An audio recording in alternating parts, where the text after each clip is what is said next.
నమస్తే, నా పేరు తేజస్విని. బీసీఎన్ న్యూస్ కి స్వాగతం. ముందుగా ముఖ్యాంశాలు. రామ్మూర్తికి తుది వీడ్కోలు పలికిన సోదరుడు చంద్రబాబు. అంత్యక్రియలు ముగియడంతో తిరుగు పయనం.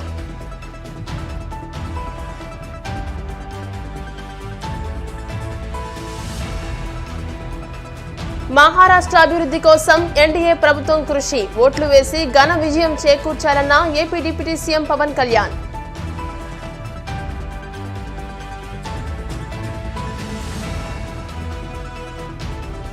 పాట్నాలోని పుష్ప 2 ట్రైలర్ లాంచ్ ఈవెంట్ లో స్వల్ప ఉద్రిక్తత. ఆకతాయిలు చెప్పులు విసరడంతో లాఠీచార్జ్ చేసిన పోలీసులు.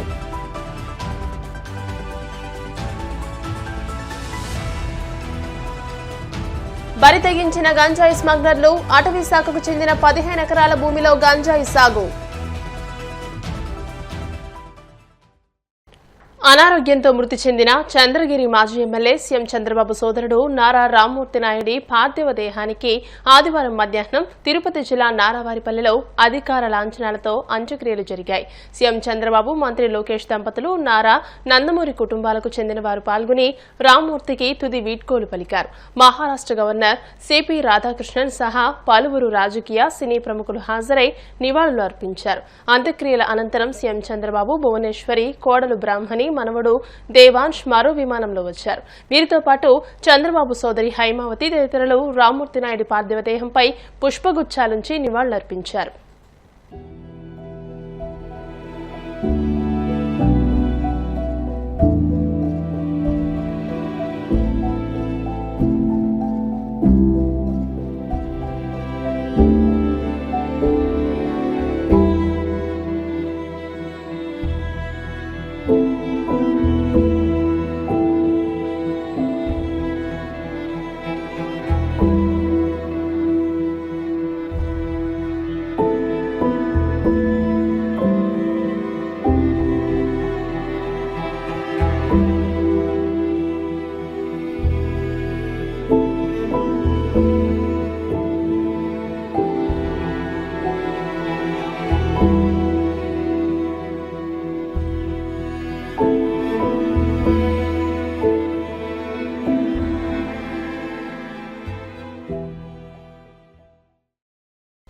ఎన్డీఏ ప్రభుత్వం మహారాష్ట్ర అభివృద్ధి కోసం కృషి చేస్తోందని AP deputy CM Pawan Kalyan పేర్కొన్నారు. రాష్ట్రంలో ఎన్డీఏ ప్రభుత్వాన్ని స్థాపించేందుకు అందరూ కలిసి ఓటు వేయాలని పిలుపునిచ్చారు. బల్లార్పూర్లో నిర్వహించిన ఎన్నికల ప్రచార సభలో పవన్ కళ్యాణ్ మాట్లాడుతూ బతుకమ్మ, సమ్మక్క సారక్క జాతర ఈ నేలపైన జరుగుతోందని, అన్ని మతాలను సమానంగా చూసే సనాతన ధర్మంపై దాడి జరిగితే ఊరుకునేది లేదని అన్నారు. ఆర్ఎస్ఎస్ ఉంది కాబట్టే విచ్ఛిన్న శక్తులు దేశాన్ని విడగొట్టలేకపోయాయని, తాను ఆంధ్రప్రదేశ్లో మార్పు తీసుకొచ్చి చూపించారని అన్నారు. వైసీపీని ఓడించి చూపించారని, ఇక్కడి ప్రజలు కూడా ఎన్డీఏ ప్రభుత్వాన్ని గెలిపించడానికి సిద్ధం కావాలని పిలుపునిచ్చారు. कल अपना मराठवाड़ा के भाइयों बहनों से भी कहा, मैं फिर कहता हूं कि मैं यहां सिर्फ वोट मांगने नहीं आया. నేను ఓట్లు అడగడానికే రాలేదు. ఈ నేలకి నా గౌరవం తెలపడానికి వచ్చాను. मैं यहाँ सिर्फ वोट मांगने नहीं आया, मैं सभी का साथ मांगने आया हूँ. महाराष्ट्र के विकास के लिए अपने विदर्भ के किसान भाइयों, माताओं, बहनों और युवाओं से ये कहना आया हूँ कि वो एक साथ एकजुट होकर सनातन भारत के अपने को साकार करें. मैं बल्लारपुर की जनता से अनुरोध करता हूं कि अपने क्षेत्र के विकास के लिए कमल का बटन दबाएं और बीजेपी प्रत्याशी सुधीर भाऊ जी को भारी मतों से विजयी बनाएं. ఆయనకి ఘన విజయాన్ని ఇవ్వండి, అద్భుతమైన విజయం ఇవ్వండి. మన మహాయుతి సర్కార్, ఎన్డీఏ సర్కార్ మూడోసారి ప్రధానమంత్రి మోడీ గారు రాకూడదు అని ఎంతమంది కోరుకున్నారు. అందరినీ కాదని కూర్చోబెట్టం ఆ సత్తా ఆంధ్ర నుంచి వచ్చాము. భారతదేశానికి బలమైన నాయకుడు కావాలి. భారతదేశంలో మా నాన్నగారు 2008 మనకి కస్సాబ్ పాకిస్తాన్ నుంచి ఉగ్రవాదులు వచ్చి ముంబై మీద దాడులు జరిగితే నేను ఆ రోజున కాశీలో ఉన్నాను మా నాన్నగారి చితాభస్మం కలపడానికి. ఆ రోజు అనిపించింది, ఒక పాకిస్తాన్ నుంచి ఉగ్రవాదులు వచ్చి ఇష్టారాజ్యంగా మన ఆర్థిక రాజధానిలో ఈరోజు మన కలలు కంటున్న $1 ట్రిలియన్ ఎకానమీకి సంబంధించిన మహారాష్ట్రలో ముంబైలో ఆ రోజు దాడులు చేస్తూ ఉంటే నాకు ఒకటే అనిపించింది, బలమైన నాయకుడు కావాలి.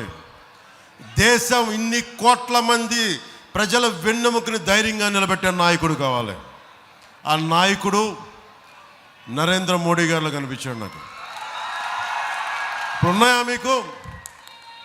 ఒక్కళ్ళు వస్తున్నారా బయటికి? ఉగ్రవాదులు ఉన్నారా?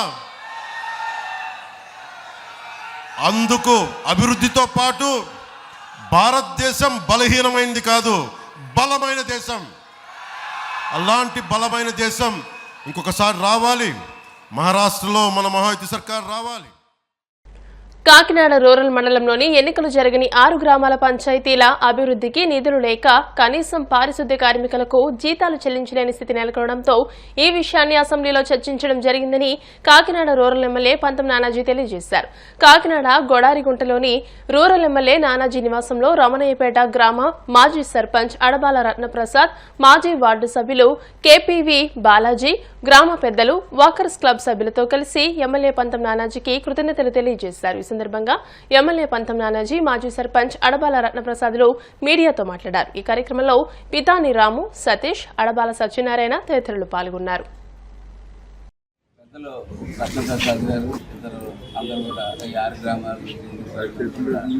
అనేక పర్యాయాలు నా దగ్గరికి రాకముందు నుంచి కూడా గ్రామాలు 13 సంవత్సరాలుగా విలీనం అవ్వకపోవడం వల్ల కానీ, వాటి కనెక్షన్ జరగకపోవడం వల్ల కానీ, ఇప్పుడు చట్టం ఏదో చెప్తా ఉంది, కోర్టు ఇచ్చిన డైరెక్షన్ ఏదో చెప్తా ఉందంటే ఎలక్టెడ్ బాడీయే దీన్ని రికమెండ్ చేయాలని చెప్తా ఉంది. So elected body panchayat must ఇల్లు చేయాలన్నా సరే ఎలక్టెడ్ బాడీ చేయాలన్నారు. లేకపోతే ఎలక్టెడ్ బాడీ వచ్చిన తర్వాత వాళ్ళు ఏ నిర్ణయం తీసుకుంటారో అది మనం వేచి చూడాలి. ప్రభుత్వం ఏ నిర్ణయం తీసుకుంటారో చూడాలి. కానీ వేళ కోర్టుల్లో ఉంది. కోర్టులో వేసి పెద్దలందరికీ కూడా నేను ఈ 6 గ్రామాల తరఫున చేతులెత్తి మొక్కి రిక్వెస్ట్ చేస్తా ఉన్నాను. కోర్టులు వేసిన పెద్దలందరికీ కూడా అది ముందు కోర్టులోంచి విత్డ్రా చేయండి. ఎలక్షన్ జరగనివ్వండి. ఎలక్షన్ జరిగితే ఫండ్స్ వస్తాయి. ఇవాళ మంచినీళ్ళు తాగడానికి డబ్బుల్లో, ఈ దీపాలకు డబ్బుల్లో, పరిశుభ్రం క్లీనింగ్ చేయడానికి డబ్బుల్లో, ఇబ్బందికి జీతాలు ఇవ్వడానికి డబ్బుల్లో, ఇటువంటి పరిస్థితుల్లో వాతావరణంలో ఉంటే తప్పనిసరి పరిస్థితుల్లో వెళ్ళి గట్టిగా కొంచెం అడగడం జరిగింది. కేవలం వాయిస్ ఇవ్వడమే కాకుండా మినిస్టర్ గారి దృష్టికి, పంచాయతీ మంత్రి గారి దృష్టిలో కూడా పెట్టడం జరిగింది. అట్లాగే అసెంబ్లీలో కూడా గ్రామాలను లిస్ట్ చేయడం జరిగింది. అన్ని కార్యక్రమాలు చేస్తాం. అంతే తప్ప ద్వంద్వ వైఖరి అన్నది కాదు. వాళ్ళ ప్రజలకు విలీనం గొప్పది, బాగుంటుంది, విలీనం చేస్తే అంటే అది ప్రజా నిర్ణయం. లేదా పంచాయతీలుగానే ఉండాలనుకుంటే అది ప్రజా నిర్ణయం అవుతుంది. అవసరం ఏంటంటే ముందు డబ్బు రావాలి. 15th ఫైనాన్స్ డబ్బు అది చేసి రాకుండా, ఇతర ఫండ్స్ కూడా రావట్లేదు. ఇందులో ఏ రోజు కలుస్తుందో తెలియదు, ఏ రోజు కలదో తెలియదు. ఎన్నికలు అవుతుంది. స్థానికంగా భరోసా ఇవ్వడానికి ఒక సర్పంచ్, ఒక వార్డు మెంబరు, ఒక ఎంపీటీసీ, ఎవరో ఒక స్థానికంగా భరోసా ఇవ్వడానికి ఒక మనిషి లేదు. ఇటువంటి పరిస్థితుల్లో ఖచ్చితంగా దీనికి ఎలక్షన్లు అవసరం. ఎవరు దీని మీద ద్వంద్వైఖరి మాట్లాడినా పెద్దలు వారికి కూడా అదే ఎక్కువ చేస్తాను. ఇది కూడా అనేక కార్యక్రమాల్లో అనేక సార్లు ఉద్యమాలు చేశారు. ఎప్పుడు మద్దతు ప్రకటించాం. ఇది ప్రజలు మీరు ఎక్కడ కాకినాడలో కూర్చుని ఇక్కడ ఉన్న ప్రజల బాధ మీకు తెలియజేయడం మాట్లాడాలని నేను అనుకుంటున్నాను. మీరు కొంచెం దయచేసి వాపసు తీసుకోండి. మన శాసనసభ్యులు శ్రీ పంతం నానాజీ గారు అసెంబ్లీ మాట్లాడడం జరిగింది. 6 గ్రామాల ప్రజలు కూడా గత 11 సార్లు ఎన్నికలు లేకుండా, ఏ ప్రజాపతి లేకుండా, ఏ సమస్యతో ఎక్కడికి వెళ్ళాలో తెలియని పరిస్థితులు ఉన్నారు. ప్రత్యేక పాలన అంటే వాళ్ళు కూడా కొంత లిమిట్గా ఉంటుంది. ఇంకా ఈ ఎన్నికలు జరిగిన కారణం చేత మరి ఆర్థిక సంఘ నిధులు, 15వ ఆర్థిక సంఘ నిధులు రావడం లేదు. అదేవిధంగా స్టాంప్ డ్యూటీ అని, కాకినాడ అర్బన్ డెవలప్మెంట్ అదే నిధులు కూడా మనకి పంచాయతీలు రావడం లేదు. దీనివల్ల ఈవేళ పారిశుద్ధ్య కార్మికులకి 6 నెలల మట్టి జీతాలు ఇవ్వలేని పరిస్థితి 6 గ్రామాల్లో ఉంది. ఇవన్నీ కూడా మేజర్ పంచాయతీలే, చిన్న పంచాయతీలు కూడా కాదు. కానీ మా కన్నా చిన్న పంచాయతీ పెట్టుకుని ఎంచేదంటే చుట్టుపక్కల తిమ్మాపురం, సర్పంచ్ అన్నింటిలో కూడా అన్ని నిధులు వస్తున్నాయి. కానీ ఈ యొక్క మేజర్ పంచాయతీ మట్టి ఎటువంటి నిధులు రాకుండా నిర్వీర్యం అయిపోయాయి. కాబట్టి మరి నానాజీ గారు మా గ్రామ ప్రజలందరూ కూడా ప్రత్యేకంగా అభినందన తెలియపరుస్తున్నారు. అదే దోసపురామరాజు గారు కూడా ఆయన కూడా చాలాసార్లు చెప్పడం జరిగింది. పంచాయతీ ఎన్నికలు కానీ కాకినాడ కార్పొరేషన్ ఎన్నికలు జరిగింది, ఏదో జరపమనేసి చెప్పడం జరిగింది. మరి వేళ వారు అలా ద్వంద్వ వైఖరి అనేసి ఎమ్మెల్యే మాట్లాడిన సభ్యులు అదే వారు కూడా సానుకూలంగా స్పందించి ఒక గ్రామాలన్నింటికి ఎన్నికలు జరగడం, అదే నిధులు ముఖ్యంగా మనకి ఎన్నికలు ఎలా ఉన్నా ముందు నిధులు కావాలి మాకు. ఎందుకంటే వేళ అభివృద్ధి పని అంతా స్తంభించిపోయింది కాబట్టి మరి నానాజీ గారి కృషి వల్ల మరి పవన్ కళ్యాణ్ కృషి తీసుకెళ్లి నిధులు వచ్చే విధానం చేస్తారని సందర్భంగా పుష్ప 2 ట్రైలర్ లాంచ్ ఈవెంట్ లో స్వల్ప ఉద్రిక్తత చోటు చేసుకుంది. బీహార్ రాష్ట్రం పాట్నా గాంధీ స్టేడియంలో జరుగుతున్న పుష్ప 2 ట్రైలర్ ఈవెంట్ లో ట్రైలర్ విడుదలకు ముందు కొందరు ఆకతాయిలు పోలీసులపైకి చెప్పులు విసిరారు. దీంతో ఆగ్రహం వ్యక్తం చేసిన పోలీసులు ప్రేక్షకులపై లాఠీచార్జ్ చేశారు. దీంతో కొంత ఉద్రిక్తత చోటు చేసుకుంది. కోనసీమ తిరుమలగా వర్ధిల్లుతున్న వాడపల్లి శ్రీ వెంకటేశ్వర స్వామి ఆలయంలో మంగళవారం ప్రత్యేక పూజలు నిర్వహించారు. వెంకటేశ్వర స్వామికి మంగళ వాయిద్యాల నడుమ శ్రీ స్వామి అమ్మవార్లకు మేల్కొలుపు సేవలు నిర్వహించిన అనంతరం స్వామికి ఈశ్వరలక్ష్మి హోమాన్ని జరిపించారు. శ్రీ స్వామివారి అమ్మవార్ల వసంత మండపంలో అష్టోత్తర పూజలను అర్చకులు నిర్వహించగా ప్రత్యేక అలంకరణలో ఉన్న స్వామిని దర్శించుకుని భక్తులు తరించిపోయారు. ఈ మేరకు ఆలయ చైర్మన్ రుద్రరాజు రమేష్ రాజు, ఆలయ కార్యనిర్వహణాధికారి భక్తుల కోసం ప్రత్యేక ఏర్పాట్లు చేశారు. ఇప్పుడు కాసేపు ప్రకటనలు.